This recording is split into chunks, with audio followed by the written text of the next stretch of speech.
Welcome back. In the age of digital dominance, scams are as common as Wi-Fi signals. The latest victim, this individual. You may recognize him. He's a popular influencer, Ankush Bahuguna, who fell prey to the increasingly common digital arrest scam. On Sunday, Ankush opened up about his 40-hour hostage ordeal with scammers, during which he did not just lose money, but also his peace of mind.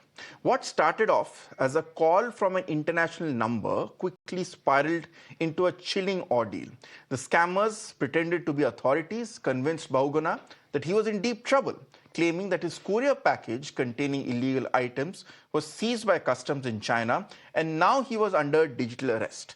They even manipulated him, demanding that he cut off all contact with the outside world while they sorted things out. Now, it was only thanks to his close friends, according to Ankush, who noticed his strange behavior and checked on him, that he was rescued from this nightmare. Bahuguna shared his painful experience to warn others. Now, here's one important caveat. This is Ankush's statement. We don't know for sure whether this has happened or not. We can only take him on his word. But what we can tell you is that the sequence of events which Ankush has narrated is not something unique to him. It has happened to many more verified cases here. So the lessons which you learn from Ankush's story apply to everyone, to all these cases here. Let's now listen in to what Ankush Bahuguna had to say on his Instagram account. I've lost money. I've lost my mental health to this.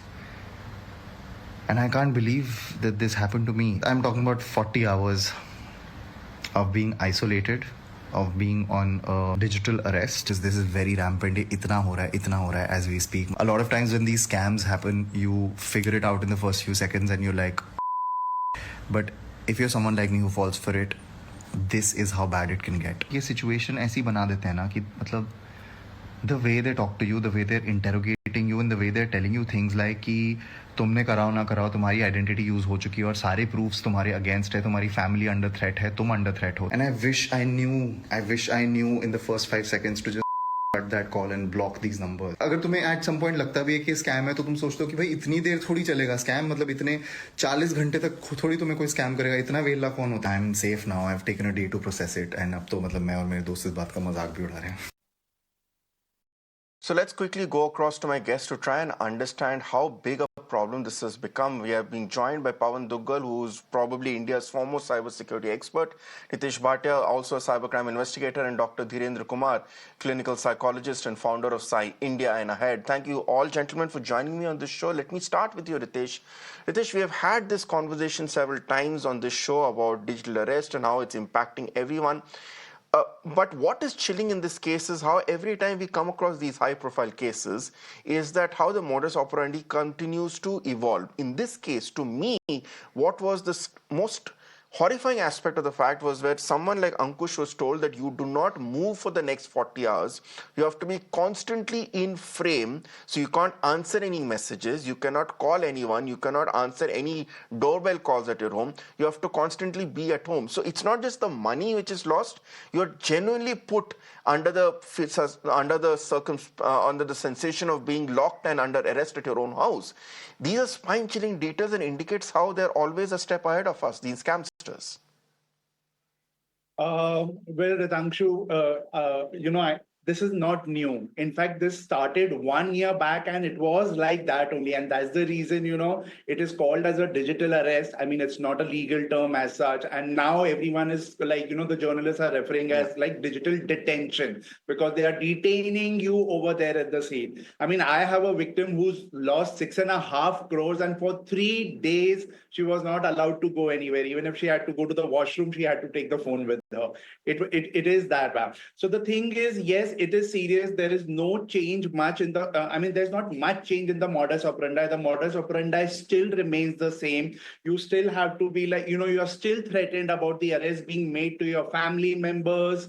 And these guys claim that we know everything about it. And whatever Ankush has said is quite, right. Because what happens is these guys have so much of information of yours that you're going to somewhere or the other realize that, yeah, this can happen. But the only shocking thing is that, in spite of so much of awareness, it's very alarming that the young educated lot are also falling prey to it, and this is not the first time that this has happened. I think over 100 such kind of scams have happened with digital detention, and all of them have been in their like 30s and 40s, and highly educated people.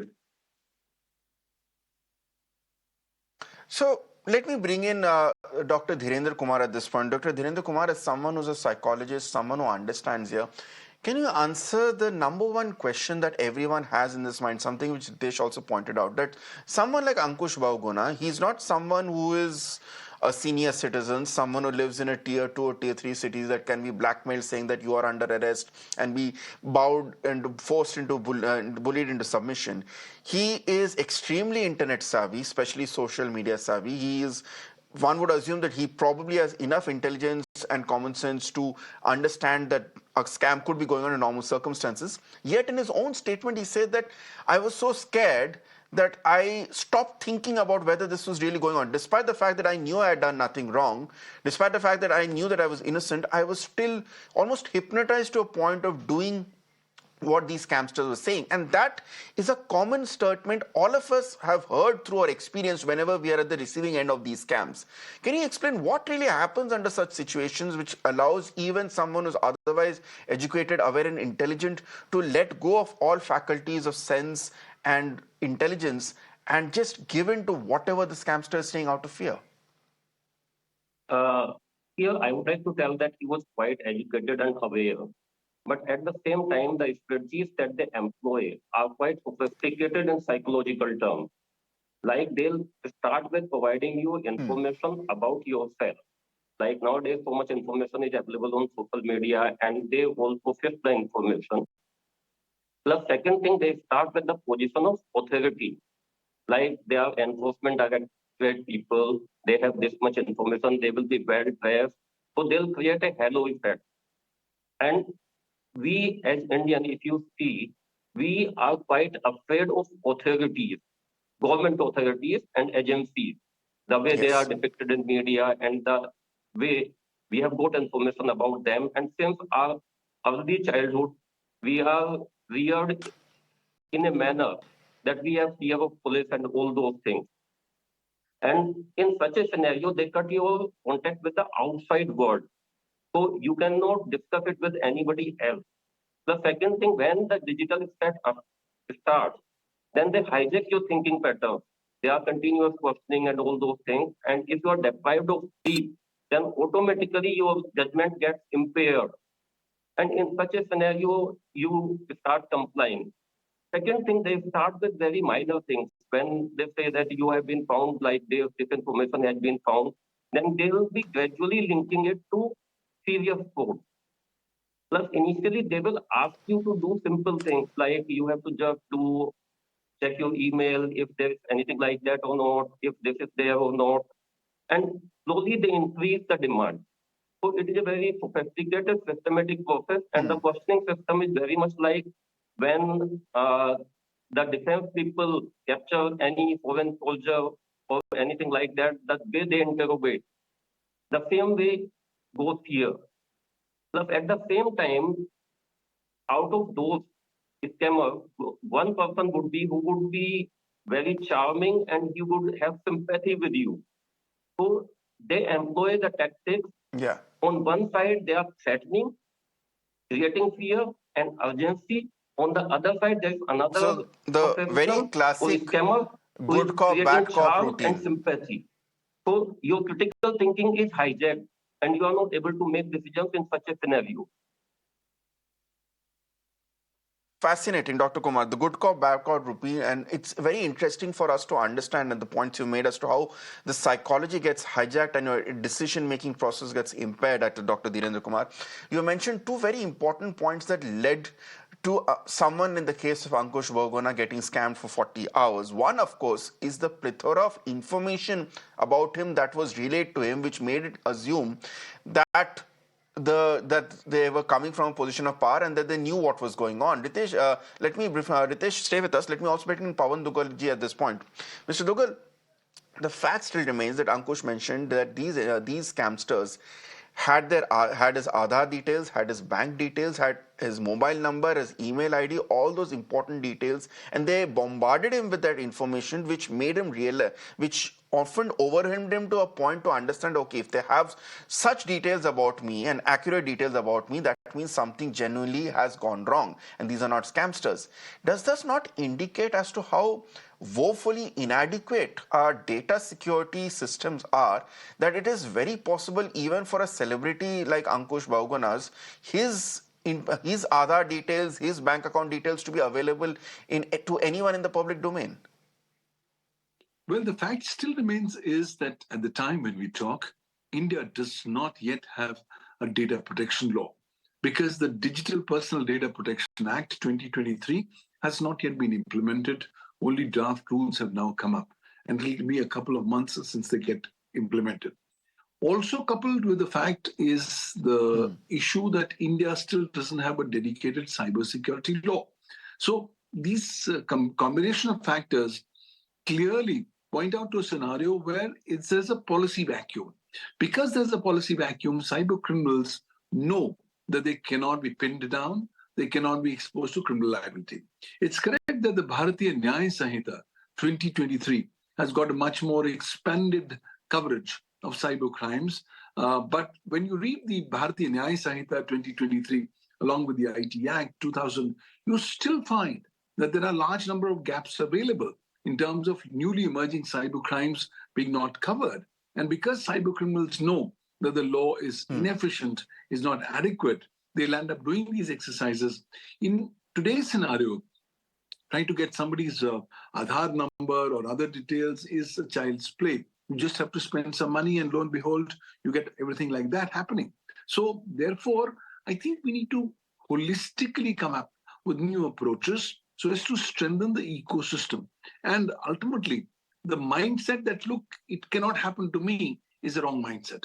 In fact, the mindset now needs to be reset to saying it will always or it can always happen to me. And that's what's going to make you far more aware, far more cyber resilient.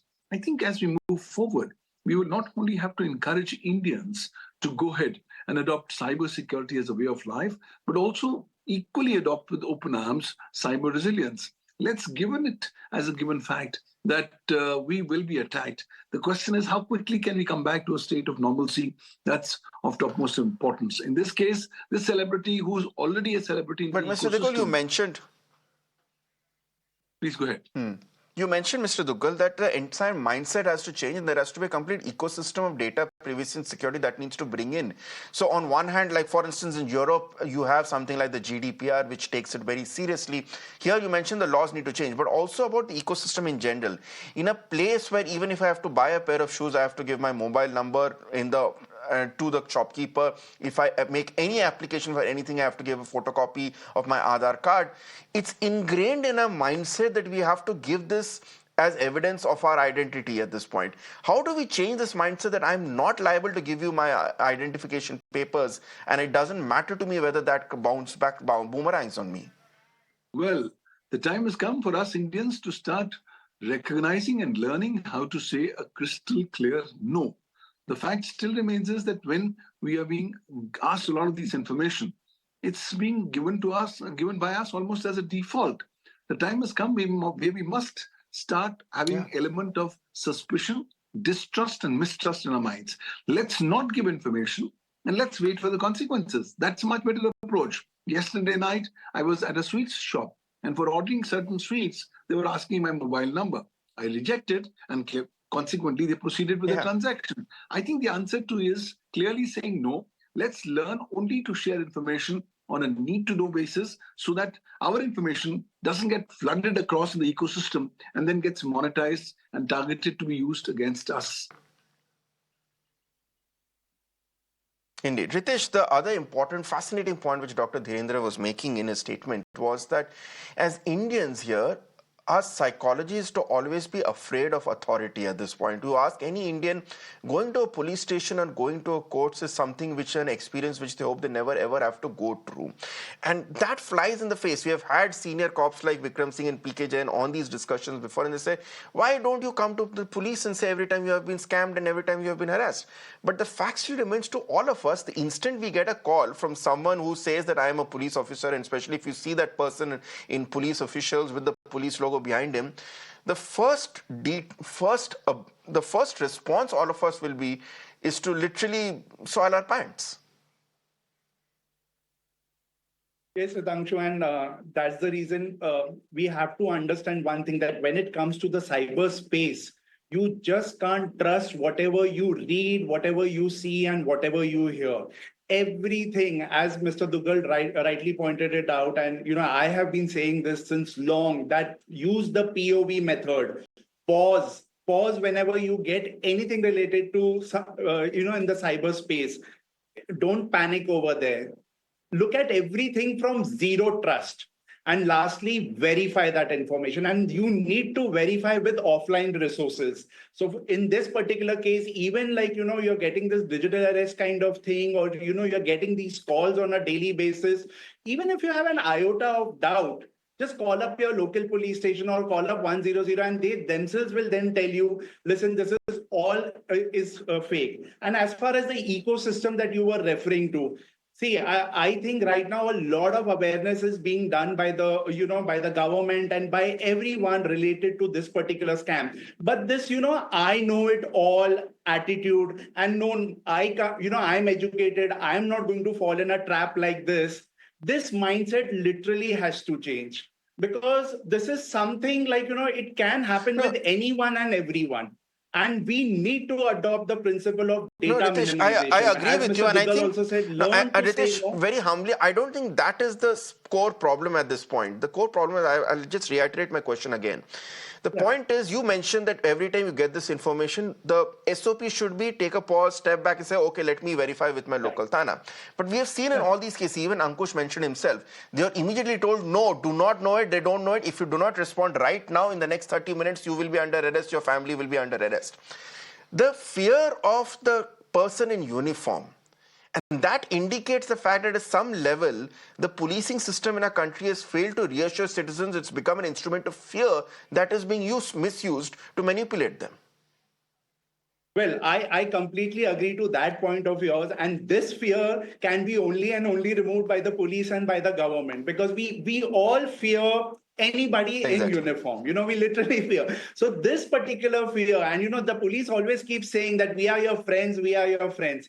I think, I haven't seen that kind of friendship, like when I go on the road, or, whenever they are stressed out. I really don't see that kind of friendship, because I go to the police stations very often with certain victims also. So you really need to walk the talk. So this is something that they need to do. But at the same time, in this era of deep fakes, and all these scams happening. Even Yeah. now, if the guy is there in uniform, we'll need to understand one thing: okay, this can be fake. So the offline and online two are Absolutely. they Doctor, are very different things. And yes, maybe the police also needs to come out and say that, listen, we don't do something like this. I think it has to be a holistic change in the policing system. That's a debate for a different time. When I had once gone after being at the receiving end of an OLX fraud, the first response from the police was almost them laughing in my face as to, aren't you educated? How could you fall victim? So I have my full Exactly. support for people like Ankush and the question as to how can an educated person fall victim.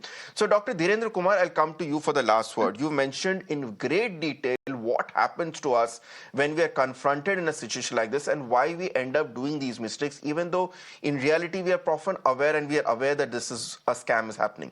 So how can we be what are the steps we can take in order to deal with that sudden rush of adrenaline, the fear and flight and fight, whatever we call it, the pressure that is put on us by these scamsters at that moment, to ensure that we are still able to retain control of our common sense, control of our mental faculties?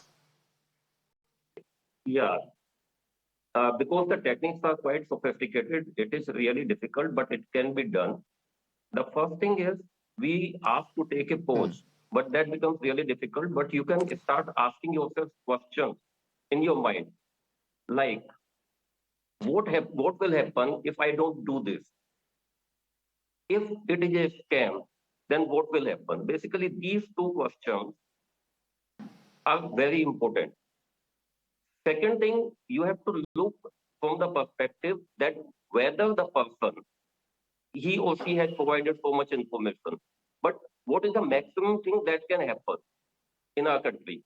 Even if you are into an scam, and if you are aware of the strategies, then you can also find the pattern in strategies, whether they are following a particular pattern of strategies, and then you can become suspicious and you can question. The important thing is, during the process, wherever you get a coach, ask yourself questions, and the question should be contrary to what is happening. If you follow this, then you will be able to regain your critical thinking skills and you will be able to make a decision. The second thing, you can they can ask you to disconnect all your other devices and all those things. But what you can do, you can keep the microphone on, and in between you can switch off your Wi-Fi network and you can make an offline call. That is the possibility. If you are aware, then you can switch off your Wi-Fi, you can disconnect your mobile network connection, Yeah. and then you can go offline for some time, and then you can do your checking. Because we usually forget that what can be the strategies that you can follow. You are connected, they are saying we are continuously monitoring you, but at the same time, you are able to switch off your Wi-Fi on the mobile from the back. So these are the simple things Exactly. that you can do to regain I your think the critical most thinking skills. important point I think I think the most important point is, again, I literally want to shout that out in big bold text on a screen. There is nothing known as a digital arrest. There is nothing known as a cyber arrest. Arrests in our country only happen in physical custody. So nobody can arrest you on a screen and keep you hostage. That is the thing which I think needs to be ingrained in all of our minds. And so every time anyone tries to bring it in any sophisticated way possible, that should be the immediate red flag. Thank you so much, Dr. Dhirendra. Thank you so much, Ritesh and Dr. Pawan Dogal. Always a pleasure to have you on the show. We hopefully these shows continue to make our viewers a bit more aware and prepared to deal with these scamsters. Thanks a lot for watching. It's time for a short break. More news and updates on the other side.